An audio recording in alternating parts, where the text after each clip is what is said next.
Hey, it's Julia, aka Mama Mo, and I am going into my basement with you. This is real, people. This is the real deal. I am in the process of decluttering with my bestest friend of a billion years. Can I say your name? Liz Cohene. Say hi, Liz.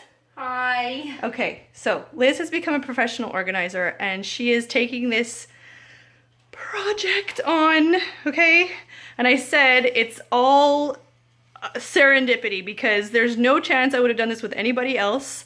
And look what I'm doing. I know you all have these basements. I know you all have these ugly bins. There's so much of it. Okay, so we're going through it. It is super, super hard. I can't lie, this is hard.